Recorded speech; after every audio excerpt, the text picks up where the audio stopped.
ഈശോ മിശിഹായ്ക്ക് സ്തുതിയായിരിക്കട്ടെ. പരിശുദ്ധ അമ്മയ്ക്കും പരമപിതാവിനും 1000 നന്ദി എന്നെ ഈ അൾത്താരയിൽ നിർത്തിയതിന്. എൻ്റെ പേര് സീന. ഞാൻ വരുന്നത് ട്രിവാൻഡ്രത്ത് നിന്ന്. ഞാൻ ആദ്യമായി ഉടമ്പടി എടുത്തത് 2023 ജൂൺ 3-ാം തീയതിയാണ്. ഞാനൊരു കസിൻ ചേച്ചിയുടെ അറിവിലാണ് ഈ കൃപാസനത്തെക്കുറിച്ച് അറിയുന്നത്. ആദ്യം ചേച്ചി പറയുമ്പോൾ ഞാൻ പറയും, ഈ ഉടമ്പടി അനുസരിച്ച് എല്ലാ ദിവസവും പള്ളിയിലൊക്കെ പോകണമല്ലോ. അപ്പം എൻ്റെ ജോലി ദൂരെ ആയതുകൊണ്ടും എനിക്കത് നടക്കൂല, അതുകൊണ്ട് എന്നെക്കൊണ്ട് പറ്റൂല എന്ന് ഞാൻ പറയുമായിരുന്നു. പക്ഷേ വീണ്ടും പല പ്രതിസന്ധികളും വന്നപ്പോൾ എന്തായാലും ഉടമ്പടിയിലൂടെ മാത്രമേ എനിക്കതിനൊരു പരിഹാരം കാണുകയുള്ളൂ എന്ന് മനസ്സിലാക്കിയിട്ട് ഞാൻ ഉടമ്പടി എടുക്കാനായിട്ട് ഈ 2023 ജൂൺ 3-ാം തീയതി ഇവിടെ വന്നു.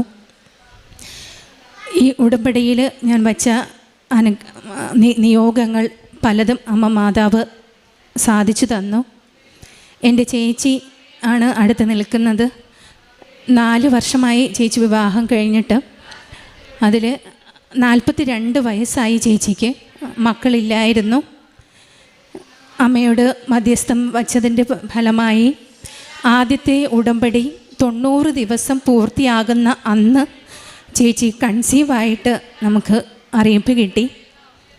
എന്നിട്ട് 3 മാസം കഴിഞ്ഞ് അനോമലി ടെസ്റ്റ് ചെയ്യുമ്പോഴത്തേക്കും ഡൗൺ സിൻഡ്രം സസ്പെക്റ്റ് ചെയ്യുന്നുണ്ട്, റിസ്ക്കാണ്, ഈ ഒരു പ്രഗ്നൻസി മുന്നോട്ട് കൊണ്ടുപോകാൻ ബുദ്ധിമുട്ടാണ് എന്ന് ഡോക്ടർ പറയുകയുണ്ടായി. ഒരു ഉച്ചയ്ക്കാണ് ഹോസ്പിറ്റലിൽ നിന്ന് വിളിച്ച് ഈ കാര്യം പറയുന്നത്. ടെസ്റ്റ് കഴിഞ്ഞപ്പോഴത്തേക്കും അന്ന് ചേച്ചി ഡ്യൂട്ടിയിലായിരുന്നു. ചേച്ചി നേഴ്സായിട്ടാണ് വർക്ക് ചെയ്യുന്നത്. ഞാൻ ചേച്ചി ഡ്യൂട്ടിയിലായിരിക്കുമ്പോൾ ഞാൻ ഇങ്ങനെ വിളിച്ച് പറഞ്ഞു, ഹോസ്പിറ്റലിൽ നിന്ന് ഇങ്ങനെ പറഞ്ഞിരിക്കുന്നു, അപ്പോൾ ഇന്ന് തന്നെ ടെസ്റ്റ് ചെയ്യാൻ പോകാനാണ് പറഞ്ഞിരിക്കുന്നത് എന്ന്. അങ്ങനെ ചേച്ചി ഡ്യൂട്ടി കഴിഞ്ഞ് നേരെ ടെസ്റ്റ് ചെയ്യാനായിട്ട് ഹോസ്പിറ്റലിലേക്ക് പോയി. അന്നേരം ഞാൻ മാതാവിനോട് കരഞ്ഞു പ്രാർത്ഥിച്ചു, ഇന്നത്തെ ഒരു ദിവസം എനിക്ക് തരണം, നാളെ ടെസ്റ്റ് ചെയ്യാം. നാളെ ടെസ്റ്റ് ചെയ്യുമ്പോൾ അമ്മ മാതാവ് അവിടെയും അത്ഭുതം പ്രവർത്തിക്കുമെന്ന് ഞാൻ ഉറപ്പായിട്ടും വിശ്വസിച്ചു. ഇന്നത്തെ ഒരു ദിവസം ആ ടെസ്റ്റ് ഒന്ന് എനിക്ക് മാറ്റിത്തരണമേ എന്ന് അന്ന് രാത്രി 12:30 കഴിഞ്ഞിട്ടും രാത്രി മുഴുവനും ഞാൻ കരഞ്ഞത് പ്രാർത്ഥിച്ചു. തൽഫലമായി ചേച്ചി ഡോക്ടറെ കണ്ടു കഴിഞ്ഞു. ഡോക്ടർ പറഞ്ഞു അന്ന് എന്നെ ചെയ്യണമെന്ന് പറഞ്ഞു. പക്ഷേ ലാബിൽ പോയപ്പോൾ അവർ പറഞ്ഞു ഫ്രഷ് ബ്ലഡ് തന്നെ വേണം, അതുകൊണ്ട് മോർണിംഗിൽ തന്നെ വന്നാൽ മതി, നാളെ രാവിലെ വന്നാൽ മതി എന്ന് പറഞ്ഞു. അമ്മ മാതാവിന് ഞാൻ 1000 നന്ദി പറഞ്ഞു, ഒരു ദിവസം എനിക്ക് നീട്ടി കിട്ടിയതിന്. പിറ്റേന്ന് രാവിലെ ചേച്ചി ടെസ്റ്റിന് പോകുമ്പോഴും ചേച്ചിയുടെ വയറിൽ ഞാൻ ഉടമ്പടി തൈലം പൂശിയാണ് വിട്ടത്. അങ്ങനെ ടെസ്റ്റ് കഴിഞ്ഞു. 7 ദിവസം കഴിഞ്ഞിട്ടാണ് അതിൻ്റെ റിസൾട്ട് വരിക. ആ റിസൾട്ട് വന്നപ്പോഴത്തേനും അത്ഭുതകരമാം, ഒരു റിസ്ക്കും ഇല്ല. അങ്ങനെ ഡൗൺ സിൻഡ്രത്തിൻ്റെ ഒരു കാരണവും കാണുന്നില്ല. ഈ പ്രഗ്നൻസി തുടരാമെന്ന് ഡോക്ടറിൽ നിന്ന് നമ്മൾ അറിയുകയുണ്ടായി. പക്ഷേ ഡോക്ടർക്ക് തന്നെ അതിശയം, ഈ റിസൾട്ട് എന്താണ് ഇങ്ങനെ ആയതെന്ന്. 2 റിസൾട്ടും പലതവണയും മറിച്ച് നോക്കി. എന്നിട്ട് ഡോക്ടർ പറഞ്ഞു, ഇതിൻ്റെ സ്പെഷ്യലിസ്റ്റ് വേറൊരു ഡോക്ടറുണ്ട്, മെഡിക്കൽ കോളേജിലാണ്, അവിടെ പോയി കാണണമെന്ന് പറഞ്ഞു. വീണ്ടും ഈ 2 റിപ്പോർട്ടുമായിട്ട് ആ ഡോക്ടറെയും നമ്മൾ കണ്ടു. ആ ഡോക്ടർ ആദ്യം ഈ റിപ്പോർട്ട് കണ്ടിട്ട് ചോദിച്ചു, എന്തിനാ എൻ്റെ അടുത്ത് ഇത് കാണാൻ വന്നത്? അന്നേരം നമ്മളിങ്ങനെ പറഞ്ഞു, നേരത്തെ കണ്ടുകൊണ്ടിരുന്ന ഡോക്ടർ ഇങ്ങനെ പറഞ്ഞു അതുകൊണ്ടാണ് വന്നതെന്ന്.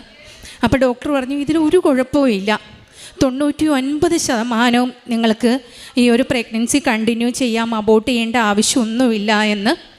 അങ്ങനെ നമ്മൾ ആ അമ്മ മാതാവിൽ വിശ്വസിച്ചുകൊണ്ട് തന്നെ മുന്നോട്ട് പോയി. അത് കഴിഞ്ഞ് ഡെലിവറിക്ക് 1 ആഴ്ച മുന്നേ ചേച്ചിക്ക് മാതാവിൻ്റെ സുഗന്ധം അനുഭവിക്കാനായിട്ട് സാധിച്ചു. ചേച്ചി വിചാരിക്കുന്നു, ഇവിടെ ആരും ഇപ്പം സ്പ്രേ ഒന്നും ചെയ്തിട്ടില്ലല്ലോ, പിന്നെ എന്താണ് ഇങ്ങനെ, സ്പ്രേക്കും ഇതല്ലല്ലോ ഒരു സ്മെല്ല്, അത്രയ്ക്കും ഭയങ്കരമായിട്ടുള്ളൊരു സുഗന്ധം ചേച്ചിക്ക് അനുഭവപ്പെട്ടു.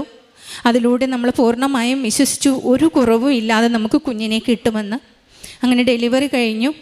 എല്ലാ ടെസ്റ്റുകളും അവർ നടത്തി. പ്രത്യേകിച്ച് 42 വയസ്സ് ഏജും ഉണ്ട്. അതുകൊണ്ട് എല്ലാ തരത്തിലും നോക്കി, ഒരു കുറവും ഇല്ല.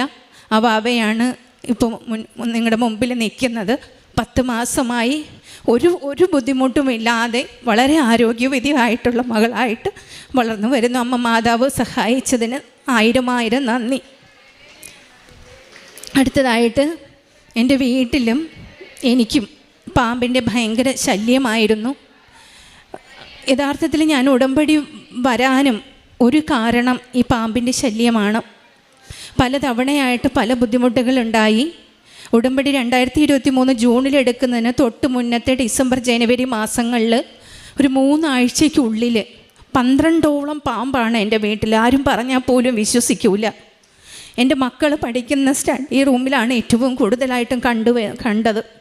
ആ സ്റ്റഡി ടേബിളിൻ്റെ ആ ഇടയ്ക്കുള്ള റാക്കിൽ അവൾ ബാഗ് വയ്ക്കും. ആ ബാഗിനടിയിൽ വരെ പാമ്പ്. പക്ഷേ ദൈവം സഹായിച്ച് യാതൊരു ബുദ്ധിമുട്ടും ഉണ്ടാക്കിയില്ല. പക്ഷേ ഇതിങ്ങനെ അടിക്കടി ആയപ്പോഴത്തേനും ഭയങ്കരമായിട്ട് മാനസിക ബുദ്ധിമുട്ട്. ചെയ്യേണ്ടതൊക്കെ ചെയ്തു, പല മാർഗങ്ങളും പറഞ്ഞു, അതൊക്കെ ചെയ്തു. എന്നിട്ടും ഈ മണ്ണെണ്ണ ഒഴിക്കാനും വെളുത്തുള്ളി ചതച്ചിടാനും ഒക്കെ പറഞ്ഞു. എന്നിട്ടും അതിനൊരു മാറ്റം കാണുന്നില്ല. വീണ്ടും ആ പാമ്പിനെ കാണുന്ന ഒരവസ്ഥയായിരുന്നു. വീട്ടിൽ കയറുമ്പോഴേ പേടിയാണ്. ഞാനും ആയാലും ഹസ്ബൻഡായാലും 4 പാട് നോക്കും, എവിടെയെങ്കിലും ഉണ്ടോ എന്ന്. ഇങ്ങനെ പേടിച്ചാണ് വീട്ടിലോട്ട് കയറുന്നത് വരെ. വീട്ടിൽ അമ്മയോട് പറയുമ്പോഴും അമ്മ പറയും, നീ അവിടെ താമസിക്കേണ്ട, നീ ഇങ്ങ് വന്ന് താമസിക്കുക എന്ന് പറയും. പക്ഷേ അതിനുമുള്ള സാഹചര്യത്തിൽ പാമ്പിനെ കാണുന്ന സമയത്ത് 2 ദിവസം അവിടെ പോയി നിൽക്കും. വീണ്ടും ഇങ്ങ് ഹസ്ബൻഡ് വീട്ടിലോട്ട് വരുമായിരുന്നു. ഇതിനൊരു മാറ്റം ഉണ്ടാകണമല്ലോ എന്ന് കരുതി. അപ്പോഴാണ് ഞാൻ കസിൻ ചേച്ചി പറയുന്നത്, രണ്ടാമത് ഞാൻ ആദ്യം ദിവ്യബലി പങ്കെടുക്കാൻ പറ്റൂല എന്ന് പറഞ്ഞ് വേണ്ടാന്ന് വെക്കും. പക്ഷേ ഈ ഒരു ബുദ്ധിമുട്ട് എന്നെ ഒത്തിരിയധികം വിഷമിപ്പിക്കുന്നത് കൊണ്ടാണ് ഞാൻ ഉടമ്പടി എന്തായാലും എടുക്കാം, അതിലൂടെ എനിക്കൊരു മാറ്റം വരുമെന്ന് ഞാൻ പൂർണ്ണമായിട്ടും വിശ്വസിച്ചത്. അങ്ങനെ ഇരിക്കുമ്പോഴാണ് എൻ്റെ വീട്ടിൻ്റെ തൊട്ടടുത്ത് ഒരു മകൻ 10ാം ക്ലാസ് പഠിക്കുകയായിരുന്നു. ആ മകൻ പഠിച്ചുകൊണ്ടിരിക്കുന്ന സമയത്ത് പാമ്പ് കടിച്ചു മരിച്ചു എന്നുള്ള വാർത്തയും വരുന്നത്. ഇതും കൂടി ആയപ്പോഴത്തേക്കുമാണ് ഞാൻ പൂർണ്ണമായിട്ടും എന്തായാലും ഉടമ്പടി എടുത്തേ പറ്റുള്ളൂ എന്നുള്ള ഇതിൽ വന്നു. ഞാൻ ഉടമ്പടി എടുത്തു. പക്ഷേ ആ ജൂണിലാണ് 2023 ജൂണിൽ ഞാൻ ഉടമ്പടി എടുക്കുന്നു. ഇന്നേ വരെ 1.25 വർഷത്തോളം ആകുന്നു. ഇന്നേ വരെ ഒരു പാമ്പ് പോലും എൻ്റെ വീട്ടിനകത്തോ പുറത്തോ മുറ്റത്തോ എൻ്റെ കണ്ണിൽ പോലും എൻ്റെ മാതാവ് കാണിച്ചിട്ടില്ല ഇന്നേ വരെ. ഞാൻ പൂർണ്ണമായിട്ടും വിശ്വസിക്കുന്നു മാതാവാണിത് മാറ്റി തന്നത്. തീർത്ത വെള്ളം തളിച്ചു നോക്കി, അച്ഛനെ കൊണ്ട് പ്രാർത്ഥിപ്പിച്ച് നോക്കി, എന്നിട്ടൊന്നും മാറ്റം വന്നില്ല. പക്ഷേ ഉടമ്പടി ഉപ്പ് വീട്ടിനകത്തും വീട്ടിന് പുറത്തും ഞാൻ വിതറി, വിശ്വാസ പ്രമാണം ചൊല്ലി വിതറി പ്രാർത്ഥിച്ചതിന് ശേഷമാണ് ഈ ഒരു മാറ്റം വന്നത്. അമ്മ മാതാവിനും തിരുക്കുമാരനും 1000 നന്ദി പറയുന്നു. അതോടൊപ്പം എനിക്ക് എൻ്റെ വസ്തു 2 വർഷത്തോളമായി ഒരു 50 സെൻറ്റ് സ്ഥലം വിൽക്കാനിട്ടിരുന്നു. പക്ഷേ അത് വിറ്റു പോകുന്നില്ലായിരുന്നു. ആൾക്കാർ വരും നോക്കും, പക്ഷേ വില പറയൂല. അഥവാ ആരെങ്കിലും ഒരു താല്പര്യം കാണിച്ചാൽ തന്നെ തൊട്ടടുത്തുള്ളവർ വില ഇത്രയൊന്നും കിട്ടത്തില്ല, വളരെ കുറച്ച് കിട്ടത്തുള്ളൂ എന്ന് പറയും. അങ്ങനെ മാറി പോവുമായിരുന്നു. പക്ഷേ ഉടമ്പടി എടുത്ത് പ്രാർത്ഥിച്ചതിന് ശേഷം ആ വസ്തു വിൽക്കാനായിട്ട് സാധിച്ചു. അത് ഇവിടെ വന്നതുകൊണ്ടാണ് എനിക്കത് നടന്നത്, ഇല്ലെങ്കിൽ നടക്കത്തില്ലായിരുന്നു. അമ്മ മാതാവ് അത് സഹായിച്ചു തന്നു. എനിക്ക് കഴുത്തിന് വേദനയും നടുവേദനയും ഒക്കെ ആയിരുന്നു. ഞാൻ തോന്നിക്കൽ വർക്ക് ചെയ്യുന്ന സമയത്ത് 2 വർഷം മുമ്പ് 1 മാസത്തോളം ഞാൻ ആയുർവേദ ഹോസ്പിറ്റലിൽ കിടപ്പായിരുന്നു. അന്നേരം പറഞ്ഞു, ഇനി ഹെൽമെറ്റ് യൂസ് ചെയ്യാൻ പാടില്ല, 2 വീലർ ഉപയോഗിക്കാൻ പാടില്ല എന്നാണ് പറഞ്ഞു വിട്ടത്. പക്ഷേ ഉടമ്പടി എടുത്തതിന് ശേഷം ഉടമ്പടി തൈലം ഞാൻ കഴുത്തിലൊക്കെ പുരട്ടി പ്രാർത്ഥിച്ചു. അതിനുശേഷം എനിക്ക് ഹെൽമെറ്റ് ധരിച്ച് എൻ്റെ 2 വീലറിൽ തന്നെ എനിക്കിപ്പോഴും ജോലിക്ക് പോകാനായിട്ട് അമ്മ മാതാവ് സഹായിച്ചു തന്നു. അമ്മ മാതാവ് ഇനിയും ഒത്തിരി അനുഗ്രഹങ്ങൾ തന്നു. വീട് വെച്ചുകൊണ്ടിരിക്കുന്ന പൂർത്തിയാകുന്ന സമയത്ത് പറഞ്ഞാൽ മതിയെന്ന് പറഞ്ഞു, അതുകൊണ്ട് ഇപ്പോൾ പറയുന്നില്ല. തന്ന എല്ലാ അനുഗ്രഹത്തിനും 1000 നന്ദി പറയുന്നു. എൻ്റെ പ്രേക്ഷിത പ്രവർത്തനങ്ങൾ പത്രം, കൃപാസന പത്രം ക്രൈസ്തവരുടെ ഇടയിലും അക്രൈസ്തവരുടെ ഇടയിലും വിതരണം ചെയ്തിട്ടുണ്ട്. അതിൽ ഞാൻ കൊടുത്തതിൽ തന്നെ ഒരു CSI പള്ളിയിലെ എൻ്റെ കൂടെ വർക്ക് ചെയ്യുന്ന ടീച്ചർ തന്നെ വന്ന് ഒരു മോൾക്കൊരു അസുഖം കാരണം ഇവിടെ വന്ന് തന്നെ പ്രാർത്ഥിച്ച് ഉടമ്പടി എടുത്ത് അവർക്കും സൗഖ്യം കിട്ടി മോക്ക്. അതുപോലെ 2-3 പേര് ഇവിടെ വന്നിട്ടുണ്ട്. കാരുണ്യ പ്രവർത്തികൾ വൃദ്ധസദനത്തിൽ എല്ലാ മാസവും പോകും, അവരെ സന്ദർശിക്കുകയും അവർക്ക് ഡ്രസ്സ് വാങ്ങിക്കൊടുക്കുകയൊക്കെ ചെയ്തു. ഡിസേബിൾഡ് ആയിട്ടുള്ള അഗതി മന്ദിരങ്ങൾ സന്ദർശിച്ചു. അങ്ങനെയുള്ള ചോറ് പൊതി കൊടുക്കുന്നതിലും ഒക്കെ ചെയ്തിട്ടുണ്ട്. കൂടാതെ എൻ്റെ ആത്മീയ ജീവിതത്തിൽ ഞാൻ നമ്മൾ കത്തോലിക്ക ഫാമിലി തന്നെയാണ്, പപ്പ ഉപദേശിയാണ്. അത്രയും ഒരു ബാക്ക്ഗ്രൗണ്ടിൽ വളർന്നിട്ട് പോലും എൻ്റെ ഈ ജോലി തിരക്കും പലതും കാരണം 4 വർഷത്തോളം കുടുംബ പ്രാർത്ഥനയിൽ മുടക്കം വരുത്തിയിട്ടുണ്ടായിരുന്നു. ഉടമ്പടി എടുത്തതിന് ശേഷം ഒരു ദിവസം പോലും മുടങ്ങാതെ, അഥവാ സമയം ലേറ്റായി പോയാലും ഒരു ദിവസം പോലും മുടങ്ങാതെ എനിക്ക് കുടുംബ പ്രാർത്ഥന എത്തിക്കുവാൻ എനിക്ക് അനുഗ്രഹം ലഭിച്ചു. അതോടൊപ്പം എൻ്റെ ഭർത്താവ് ഇടയ്ക്കിടയ്ക്ക് ഞായറാഴ്ചകളിൽ പള്ളിയിൽ വരില്ലായിരുന്നു. ഉടമ്പടി എടുത്തതിന് ശേഷവും അതും കൃത്യമായി വരാനായിട്ട് സാധിക്കുന്നുണ്ട്. വചനം വായിക്കണമെന്നുണ്ടെങ്കിലും കൃത്യമായിട്ട് എല്ലാ ദിവസവും നടക്കാറില്ലായിരുന്നു. ഉടമ്പടി എടുത്തതിന് ശേഷം കൃത്യമായി വചനം വായിക്കുവാനും ഈശോയോട് കൂടുതൽ അടുക്കുവാനും ദിവ്യബലിയിൽ ഏറ്റവും ഭക്തിയവണ്ണം ഉൾക്കൊള്ളുവാനും ഒരു ദിവസം പോലും മുടങ്ങാതെ ദിവ്യബലിയിൽ പങ്കെടുക്കുവാനും എനിക്ക് സാധിച്ചു. ആ ദിവ്യബലി ഒരു ദിവസം നമ്മുടെ പള്ളിയിൽ ഇല്ല എങ്കിൽ, അച്ഛൻ എന്തെങ്കിലും അസൗകര്യം ഇല്ല എങ്കിൽ മറ്റേതെങ്കിലും പള്ളിയിൽ ഉണ്ടോ എന്ന് അന്വേഷിച്ച് നോക്കി ഞാൻ അത് അറ്റൻഡ് ചെയ്യുമായിരുന്നു. ഒരു ദിവസം പോലും മുടങ്ങാതെ എനിക്ക് ദിവ്യബലിയിൽ പങ്കെടുക്കുവാനും ആത്മീയപരമായിട്ടുള്ള ഇത്രയും വളർച്ചയ്ക്കും സഹായിച്ചത് ഈ ഒരു ഉടമ്പടിയാണ്. ഈ കൃപാസന മാതാവാണ്. അമ്മയ്ക്കും തിരുക്കുമാരനും 1000 നന്ദി. യെശയ്യാ പ്രവാചകൻ്റെ പുസ്തകം 26-ാം അധ്യായത്തിൽ 3 മുതലുള്ള തിരുവചനങ്ങളിൽ, അങ്ങയിൽ ഹൃദയമുറപ്പിച്ചിരിക്കുന്നവനെ അങ്ങ് സമാധാനത്തിൻ്റെ തികവിൽ സംരക്ഷിക്കുന്നു. എന്തെന്നാൽ അവൻ അങ്ങയിൽ ആശ്രയിക്കുന്നു.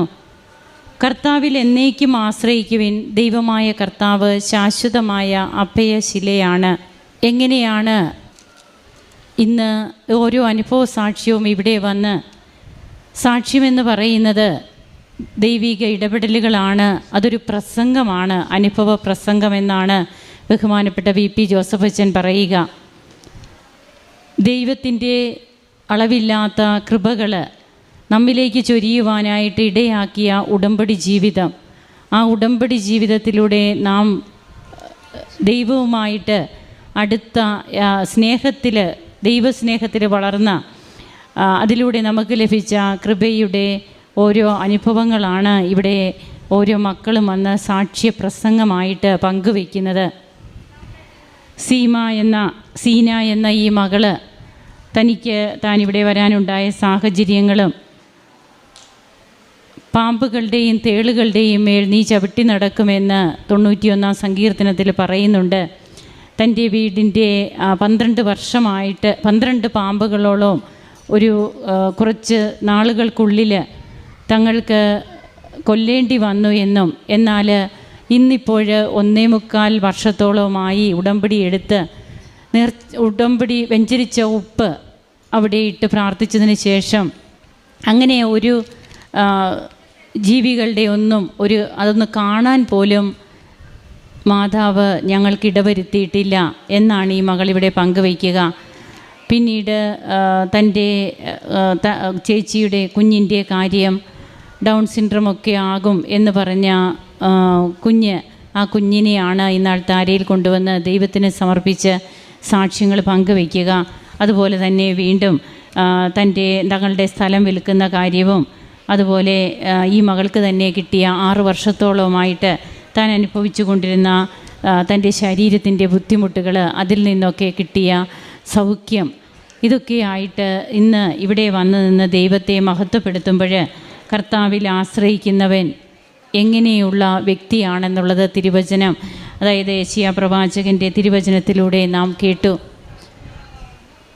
തനിക്കും തൻ്റെ കുടുംബത്തിനും ദൈവം ഈ കൃപകൾ ചൊരിയുവാനായിട്ട് ഉടമ്പടി എടുത്തത് വഴി ഒരു വ്യക്തിയായി താൻ എങ്ങനെ മാറി, താനും ദൈവവും തമ്മിലുള്ള ഉടമ്പടി ബന്ധത്തെ എത്രമാത്രം വിശുദ്ധിയോടെ സംരക്ഷിക്കുവാൻ, അതിന് അമ്മയുടെ നീല കാപ്പയിൽ പൊതിഞ്ഞ് പിടിച്ചുകൊണ്ട് നാം ഉടമ്പടിയെടുത്ത മക്കൾ അമ്മയോടൊത്തുള്ള ഒരു ജീവിതം നയിക്കാനായിട്ട് അമ്മയുടെ തന്നെ മാധ്യസ്ഥം തേടുമ്പോൾ നമുക്ക് ജീവിതത്തിൽ ഒത്തിരിയേറെ സംരക്ഷണം ലഭിക്കും. നമുക്ക് ഒത്തിരിയേറെ കാര്യങ്ങൾ ക്രിസ്തുവിന് വേണ്ടിയിട്ട്, അതായത് ക്രിസ്തു മഹത്വപ്പെടുന്നതിന് വേണ്ടിയിട്ട് ചെയ്യുവാൻ സാധിക്കും. അതൊക്കെ തന്നെയാണ് ഇവിടെ ഈ മകൾ ഇന്ന് വന്ന് സാക്ഷ്യം പങ്കുവയ്ക്കുമ്പോൾ തനിക്ക് ലഭിച്ച ഓരോ കൃപകളായിട്ട് പറയുന്നത്.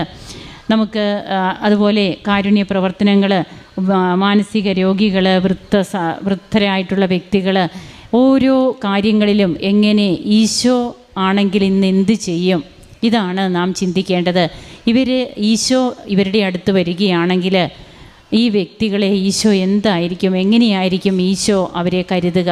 ഈ ഒരു കരുതലാണ് ഉടമ്പടി എടുത്തു കഴിയുമ്പോൾ നമ്മുടെ ജീവിതത്തിൽ വരുത്തേണ്ടത്. അതുകൊണ്ടാണ് കാരുണ്യ പ്രവർത്തനങ്ങളും പ്രേക്ഷിത പ്രവർത്തനവും ഉടമ്പടിയുടെ 2 ചിറകുകളാണെന്ന് പറയുക. അങ്ങനെ ഈ ചിറകുകളിലൂടെ പറന്ന് ദൈവസന്നിധിയിലെത്തുവാനും മറ്റുള്ളവരെയും ദൈവത്തിലേക്ക് അടുപ്പിക്കുവാനും ഓരോ മക്കൾക്കും ലഭിക്കുന്ന എല്ലാ കൃപകൾക്കും പ്രത്യേകിച്ച് ഈ മകളുടെയും കുടുംബത്തെയും ദൈവം അനുഗ്രഹിച്ചതിനും നമുക്ക് കരങ്ങളടിച്ച് ദൈവത്തെ മഹത്വപ്പെടുത്താം. യേശുവേ നന്ദി, യേശുവേ സ്തുതി, യേശുവേ ആരാധന.